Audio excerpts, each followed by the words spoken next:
शहर के कॉलेज में पढ़ने वाला अमित छुट्टियों में अपने गांव आया तो उसकी माँ बोली, मेरी सहेली चंदा आई थी। वह और उसकी बेटी रंभा तुझे बहुत याद कर रही थी। वह कह गई है कि तू जब गांव आए तो उनसे मिलने उनके गांव आ जाए, क्योंकि रंभा अब तेरे साथ रहकर अपनी पढ़ाई करेगी। यह सुनकर दूसरे दिन ही अमित अपनी माँ की सहेली चंदा से मिलने उनके गांव चला गया था। जब अमित वहां पहुंचा तो चंदा और उनके घर के सभी लोग खेतों पर गए हुए थे। घर पर रंभा अकेली थी।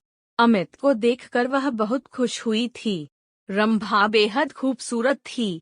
उसने जब शहर में रहकर अपनी पढ़ाई करने की बात कही तो अमित उससे बोला, तुम मेरे साथ रहकर शहर में पढ़ाई करोगी तो वहाँ पर तुम्हें शहरी लड़कियों जैसे कपड़े पहनने होंगे, वहाँ पर यह चुन्नी वुन्नी का फैशन नहीं है। कहकर अमित ने उसकी चुन्नी हटाई तो उसके हाथ रंभा के सुडौल उभारों से टकरा गए। उसकी छुअन से अमित के बदन में बिजली के करंट जैसा झटका लगा था। ऐसा ही झटका रंभा ने भी महसूस किया था। वह हैरान होकर उसकी ओर देखने लगी तो अमित उससे बोला, यह लंबी चौड़ी सलवार भी नहीं चलेगी। वहाँ पर तुम्हें शहर की लड़की की तरह रहना होगा। उनकी तरह लड़कों से दोस्ती करनी होगी।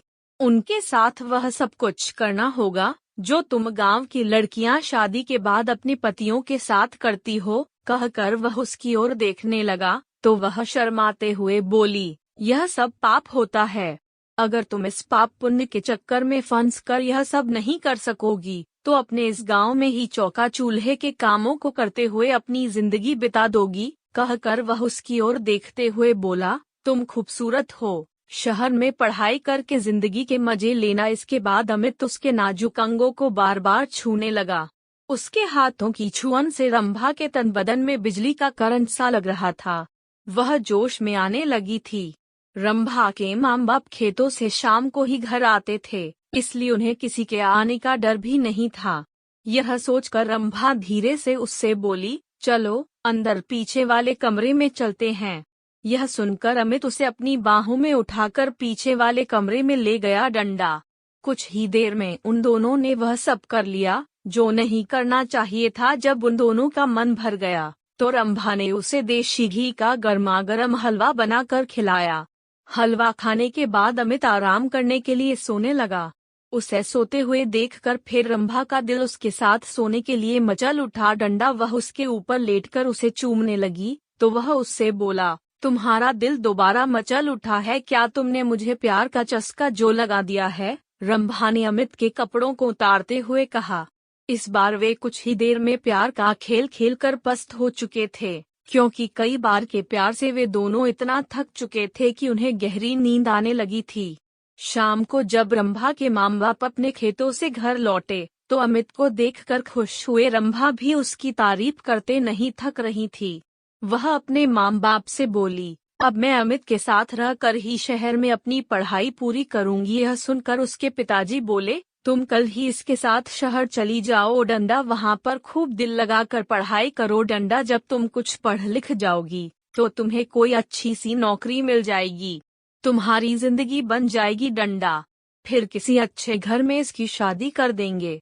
आजकल अच्छे घरों के लड़के पढ़ी लिखी बहू चाहते हैं। रंभा की माँ ने कहा तो अमित बोला, मैं दिन रात इसे पढ़ा कर इतना ज्यादा होशियार बना दूंगा कि फिर यह अच्छे अच्छे पढ़े लिखों पर भारी पड़ जाएगी डंडा।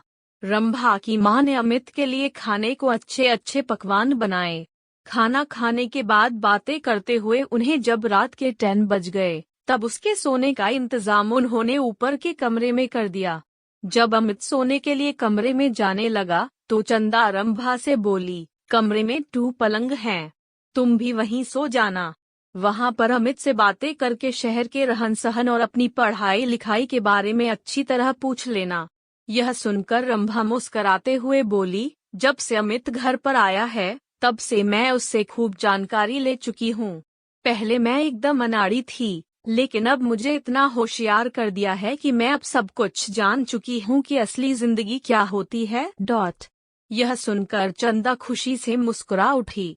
वे दोनों ऊपर वाले कमरे में सोने चले गए थे। डंडा।